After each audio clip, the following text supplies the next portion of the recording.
Hi, Earth Angels! Kamusta? Welcome back to Pinay Angel Tarot. This reading is a love message for no specific sign. This is for anyone. Actually, may mensahe kasi para sa inyo dito, guys. Nalaglag tong apat na cards na to. So, tingnan natin, ano bang nararamdaman sa'yo nitong taong to na nag-iisip sa'yo ngayon? Ano bang feelings niya sa'yo ngayon? And again, general reading kaya maaaring mag-resonate o hindi. Comment kayo dyan. Comment present para alam kung nanonood kayo. So, unang card, I am stuck in visions of us together. Iniisip-isip ka ng taong to. Ang dami niyang gustong mangyari. Gusto ka niya makasama. Teka, mag-ilaw tayo. And ang na-feel ko kasi dito, sa'yo siya nakakaramdam ng changes or ng pagbabago. Ikaw yung inspiration niya. You changed them in a good way. And I'm hearing na marami na ding transformation na nangyari sa buhay ng taong to dahil sa'yo. Or, yeah, dahil sa connection ninyo. Dahil nakilala ka niya. Pero ngayon, hindi ka lang niyo talaga maalis sa isip niya. Kaya nakastuck. For some of you guys, this is a situation na hindi umuusad kasi itong taong to sobrang kang iniisip pero wala namang action na ginagawa. It is all too much. Na-overwhelm siya. So, the way kanya isipin is too much para sa kanya. Ibig sabihin, andun yung parang napipressure siya na sobrang intense kasi. And I'm also feeling na in love sa'yo itong taong to, na-overwhelm siya. Okay, next, I cannot handle your love. So, ibang-iba ka. You are someone na sobra ka din magmahal eh. And tinatry din niyang i-feel yung pagmamahal na yon. Nakaka-overwhelm talaga. And also, this is someone na hindi niya naranasan to dati. First time niya maka-experience ng totoong love. And from someone na sobrang malalim din magmahal. Ibig sabihin, ikaw yon, malalim kang magmahal at itong taong to ay na-overwhelm first time niya to. The passion is too much. So, marami nang nangyari sa connection ninyo. Grabe. Too much. Puro too much. Ayan, oh, dalawang too much. Sobrang in love. So, sobra kang iniisip. Okay. Ayan. Naglalaglagan yung mga cards. Okay. Itong dalawa. Ito yung unang nalaglag. When you pass from this world, you take nothing with you but your soul and the memories you have shared with those you love. Inisip na kasi na mas mahalaga kesa sa material na bagay, yung love. And this is also a very healing connection. Soulmate or twin flame connection. And I just saw in the numbers 3, 2, 1. Okay, and dalawang 3. Look within your heart. Look deep within your heart and you will feel my love. My love for you is as deep as the ocean. Oh my gosh, grabe. Very emotional and very deep. So, yun na nga, twin flame kayo or soulmate kayo ng taong to. Power. You instinctively know what is right for you and you have the power to say no or to walk away at any time. Nakikita niya sa'yo na iniwanan mo siya kasi may nagawa siyang kasalanan sa'yo. So, natatakot siya na ganun lang kadali para sa'yo na iwanan itong taong to. And, nga siya ngayon. Yan yung narinig ko eh. Parang, kumbaga, gusto ka niya ngayon, pero hindi ka niya makuha. Or, alam mo yun, you took your power back. Kaya nahihirapan siya, nagsastruggle siya. Kasi gusto ka niya eh. Life is a series of constantly shifting cycles. When we resist change, we resist the natural flow of life and create unnecessary stress. Go with the flow, you will be surprised where it leads. So, marami nang nangyari dito, marami nang mga nagbago, and parang gusto niyang go with the flow lang. Nagpa-flow lang talaga yung emotions, tsaka yung passion. Grabe naman to. Also, nakikita niya sa'yo na go with the flow ka, gagawin mo kung anong gusto mong gawin, kahit iwanan mo siya, gagawin mo. Nakikita niya din sa'yo kung how you handle a relationship na minahal mo ng sobra tong taong to, pero the moment na naramdaman mo na niloko ka niya or hindi niya binabalik yung pagmamahal na binigay mo, ganun ka din kabilis tumalikod at iniwanan mo na lang siyang bigla. So, ewan ko kung gusto ka bang sisihin itong taong to, pero one thing is for sure na nagkakaroon siya ng clarity kung ano ka talaga, kung ano yung kaya mong gawin, anong pwede mong gawin. Okay. So, tingnan pa natin ano pa bang mga feelings itong taong to. Kasi sobra kanyang iniisip. This is someone na hindi mapakali at ina-analyze ka niya. Okay. Smoothly smile. Oh, sobrang positive ng energy. Give up running in the rain. Okay, someone is giving up. Na-overwhelm kasi siya, kaya siya sumuko. And itong positive na energy, sinasabi sa akin na ang saya-saya niya na nakita ka niya or pumasok ka sa buhay niya. And at the same time, natatakot siya na since mahal ka niya, takot siya ano bang mangyayari kung magiging parte ka ng buhay niya. Kaya umiiwas ng taong to. This is an avoidant na hindi niya kayang i-confront yung mga emotions niya, yung isang relationship or isang connection. Nahihirapan siya dahil it means na kailangan niyang buksan yung puso niya at hindi madali para sa kanya yon. Posible nasaktan na to dati or may mga childhood wounds or trauma na pinagdaanan na hindi maganda. Kaya mas pinipili niya na hindi magseryoso when it comes to love. Kasi pag seryoso, andun yung risk na posible siyang masaktan at ayaw niyang mangyari yon. Kaya siya avoidant. Kaya running. Tinatakbuhan niya yung emosyon niya. Intimacy, spray on your favorite perfume. Okay, someone na na-attract sa scent mo. Okay, kung may perfume ka or yung natural scent mo. Intimacy is about physical attraction. Very strong attraction na nafe-feel niya sa'yo. Sabi dito, I cannot handle your love. This is someone na still inisip niya yung mga moments niyo together. And definitely, this is a connection na nagkaroon na ng intimacy dito. Okay, so kung wala pa kayo sa level na yon, so this is not for you. Okay, kasi yung nasa reading natin ngayon is someone na you have a very intimate love connection. And sobrang attracted sa itong taong to. Namimiss niya yung mga moments niyo together. Yung very passionate. Sa'yo lang din niya na-experience yung very passionate. At iniisip niya dito, hindi niya ma-handle. Hindi niya ma-handle yung passion sa inyo. Obsessed. Ayan guys, so definitely, this person is really stop obsessing about you. The passion is too much. Hug your lover. Gusto kanya ma-hug, ma-kiss, at kung ano-ano pa. Sa'yo lang niya na-experience yung...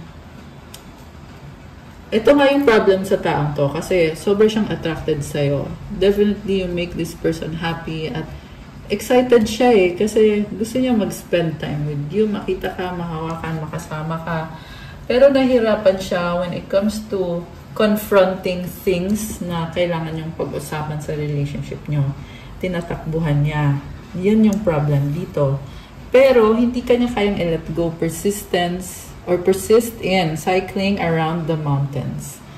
May energy din dito na parang pabalik-balik lang or paulit-ulit. Cycle lang yung nangyayari sa connection niyo. Kaya parang although there is positivity kasi very bright yung picture at masaya kayo dito.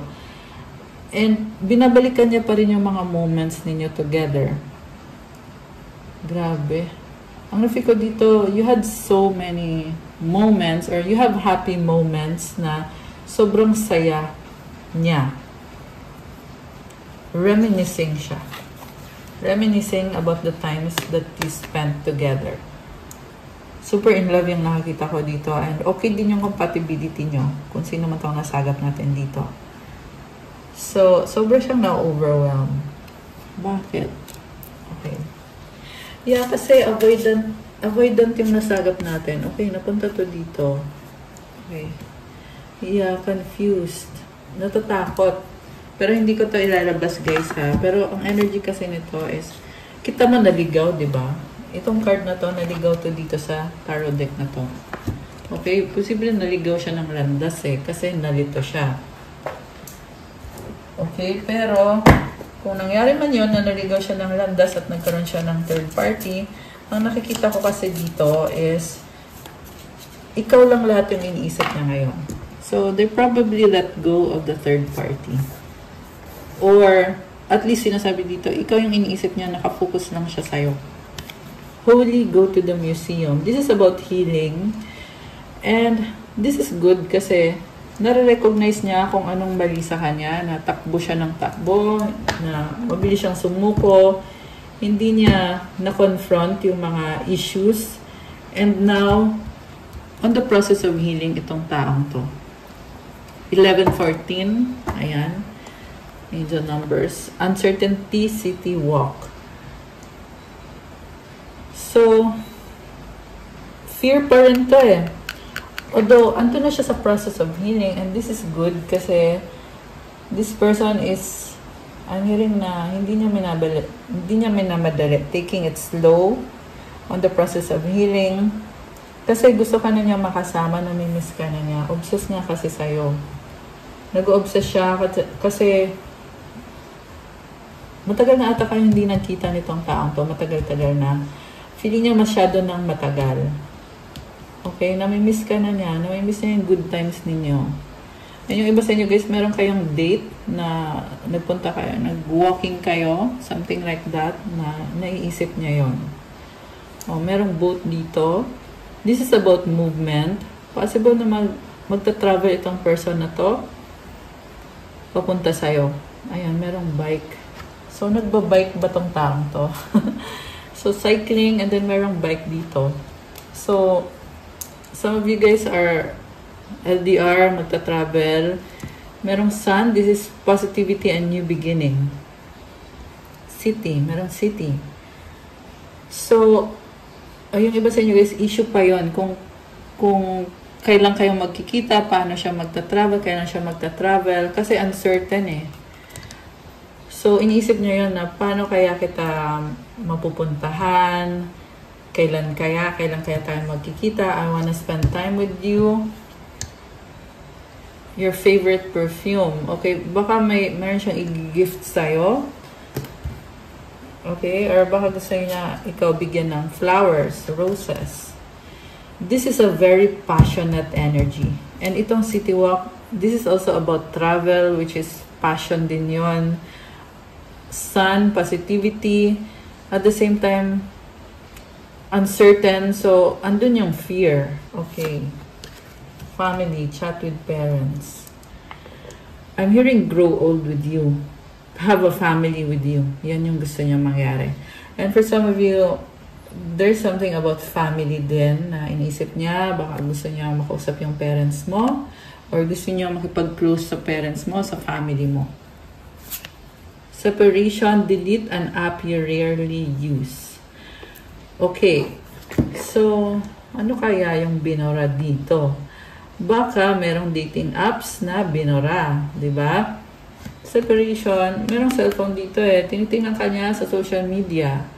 Kasi, tagal na kayo hindi nagkita. So, that's the only way para makibalita siya sa'yo. And I just saw 14 angel numbers on the screen.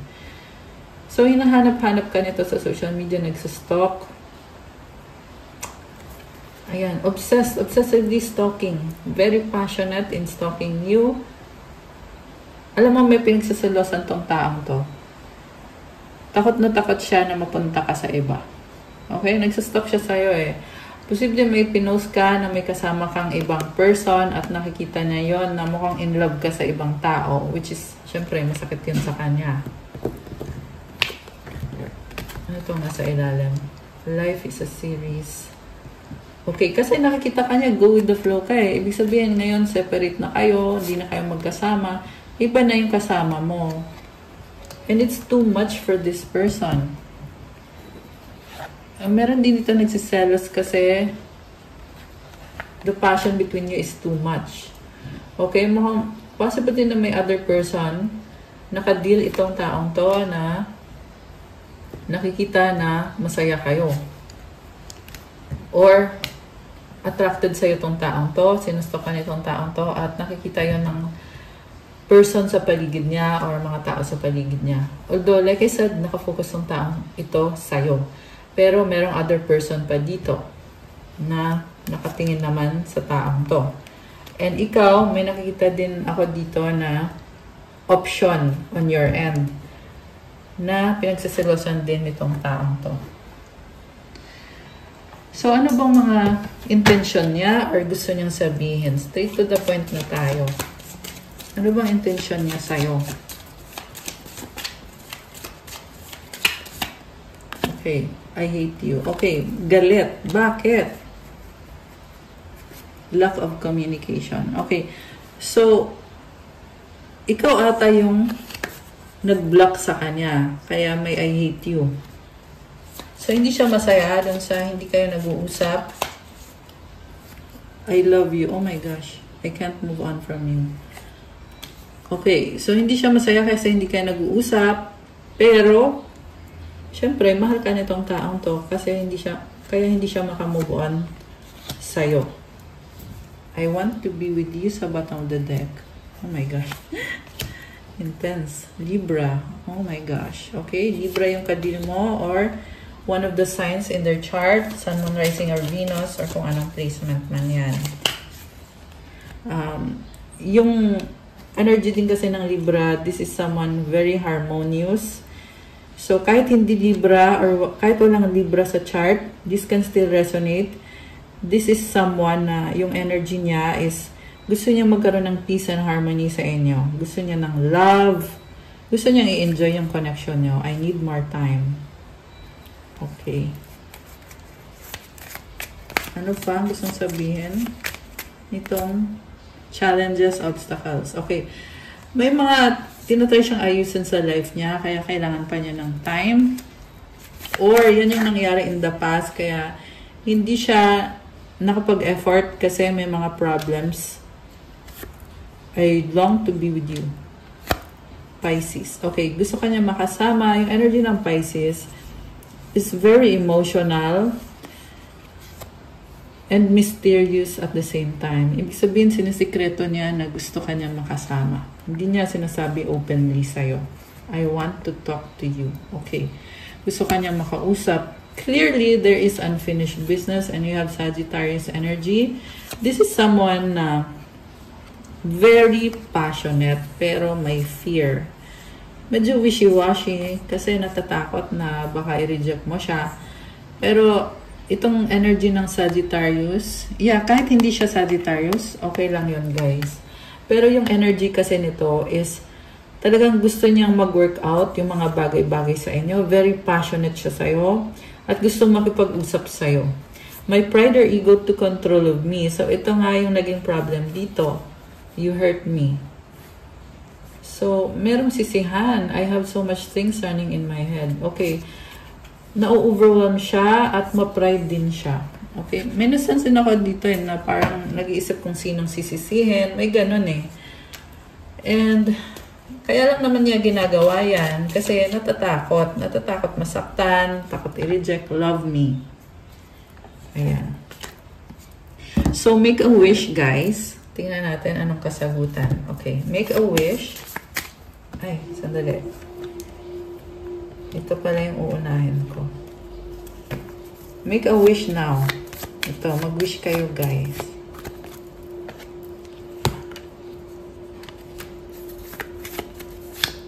Ay, tumalon. Okay, tumalon yung card. So, nag-wish na ba kayo dyan? Okay. Okay. Ano sasabihin ng mga angels? Okay. Ready na ba kayo na buksan natin ang sagot sa wish nyo? Comment ready now at bubuksan na natin ito. Comment kayo dyan kung ready na ba kayo. Comment. And kung hindi pa kayo nag-like, please do like. Kung hindi pa kayo nag-subscribe, please do subscribe. So, ito na, wag na natin patagalin. Ang sagot sa wish mo ay... Yes! Oh my gosh! Parang kinilig ako doon. Okay guys, nag-yes siya sa wish mo. This is so nice. Wow! Ang ganda ng vibe, oh. Ayan, may angel. I love it. At kung kailan mangyayari ang wish mo, within the next few months. Wow! May hagdanan. It's like telling you na the path is clear, but you have to take it one step at a time. Ayan. At ang advice para sa'yo ay, oh my gosh, romance! Oh my gosh, guys. Alam mo, nafe-feel ko yun, minamanifesto ng person mo. Itong romance. I mean, kita mo naman lahat ng passion dito, di ba? The passion is too much. Oh my gosh. And it's a yes. Okay. Grabe. So, tingnan mo. Ayan, oh. Masculine, feminine. Romance. It's union. Yeah, pero since ikaw yung nag-wish nito, ito yung sagot ni universe. There will be romance. Ay, yes. And within the next few months. Yeah, one step at a time kasi may hagdanan eh. So, if you will pursue this connection or this wish, ito yung mga energies na yon. Okay? And, ayan, heart kayo dyan. Yung mga nag-wish. Yung mga natuwa dyan. Okay, yung mga nag-wish niyan. Okay. So, from the angels, you have take a step back. Thank you, angels, for helping me to step back from what's not serving me. Okay, there's a situation na iniwasan mo na nagpalaya din sa'yo. The moment na umalis ka sa isang situation or person, na-feel mo yung freedom. Tingnan mo yung angel, sobrang pure. Color white, diba? And I love it. Taking a step back. Alam mo, minsan kasi yung when you take a step back or umaatras ka or umaalis ka sa isang situation, it's a blessing and it's also bringing something good into your life. It's opening new doors for you. At yan yung nakikita kong nangyayari dito. Earth Angel! Oh my gosh! You have Earth Angel. You are an Earth Angel. I love it. Thank you, angels, for inspiring me to be more like you. Comment, I am an Earth Angel. Love this, guys. Tingnan mo, ganda ng aura. And you have this globe. Ibig sabihin, you're connected to the divine. And also, this is talking about your big goals, dreams, and plans, ambition, manifestation. I love it for you. And the last one is the inner voice. Thank you, angels, for guiding me through my inner voice. Alam mo, lumalakas yung intuition mo. Nagbubukas yung intuition mo. And also sensing someone na minamanifest ka. Tingnan mo tong person na to. There's so much passion, attraction. May mga stars o may mga hearts. Grabe! Connected pa to dun sa romance na card na lumabas. This is someone who wants to be with you. Ayun, grabe. Grabe, guys. So, this is so nice. Ayan. Okay, guys! That's all for our love message for today. Thank you for watching. Please like, comment, subscribe, hit the notification bell. Let me know kung nag-resonate or kung nagustuhan nyo.